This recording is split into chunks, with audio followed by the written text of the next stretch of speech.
Hello. I would just like to share a little bit with you about this PowerPoint on resilience and stress that we're going to use this week. Okay, so let's go ahead and look at the two different kinds of stress. There's acute stress, and it's very specific. Like, for instance, when you get into a car wreck, that's acute stress. It's short lived, but you're feeling very stressed that day. And then there's toxic or chronic stress, and that's the kind that's really harmful because it's so long lasting. It's pervasive. It touches everything that you do. For instance, if you are homeless, that's kind of a pervasive form of stress for children.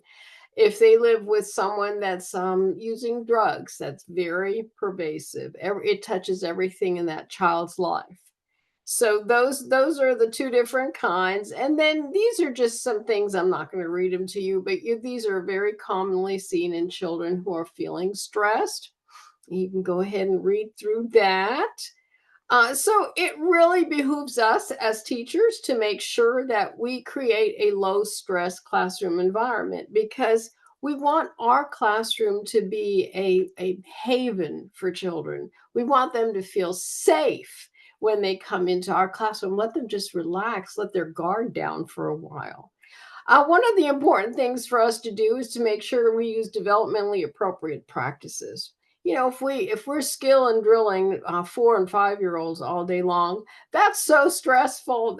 They may well be at home in their stressful environment. It's all the same. They have to have rules that make sense, that they understand. For instance, if you have a rule, if you, I don't know, take something you shouldn't off someone's desk and tear it up, you miss all recess 4 hours later when we go out on the playground. Well, let me tell you, when you're very young, 4 hours later, you've completely forgotten what you did in the morning, and you have no idea why you're being punished. It doesn't make sense. So there you have it. You're going to have to find something that's cause and effect that you can do right away, such as have the child go to a thinking corner and think about what they did and then talk about it, and so on and so forth. Um, a sense of community. A sense of community is very important because it allows the child to feel like they're part of a group that really cares about them. I like the idea of playing soft music. I always did that in my classroom. We played classical music most of the time, or some light jazz. I know it sounds like you're in an elevator all day long, but it's very calming for young children. Predictability, super important. This is why I harp on having a classroom schedule that young children can actually read. I'm using air quotes because obviously most of them aren't reading, but they can certainly read the pictures. Perception of safety. Make sure that you let children know that you are there to help them be safe, and that the rules are there to help them be safe and help their friends be safe.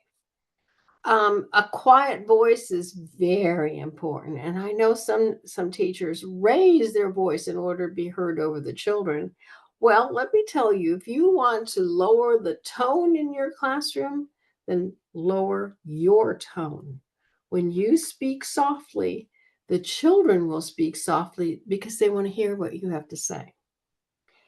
And if at all possible, some natural lighting is wonderful. I was so fortunate when I taught that I was in a classroom with big windows.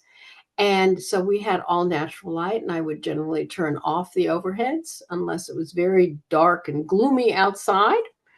That's something you probably won't be able to regulate, though, if you're in a classroom that has no windows. Skills for developing resilient children. Well, set realistic goals, teach them to reframe, and we'll talk more about that. Know your limits, get help if you need it, and catch it early. You know your students better than anybody else in the building.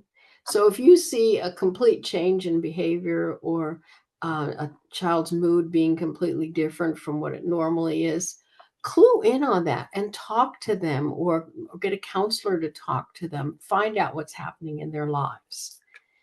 Okay, strategies. One of the best strategies that I can recommend is using persona dolls. Now, persona dolls are very expensive. Don't buy persona dolls, but get regular dolls that look like they're school age children. These can be children, any kind of doll, does not have to be labeled persona. And then they are used to enact stories that are based on situations that children have faced or problems they're having that need solutions.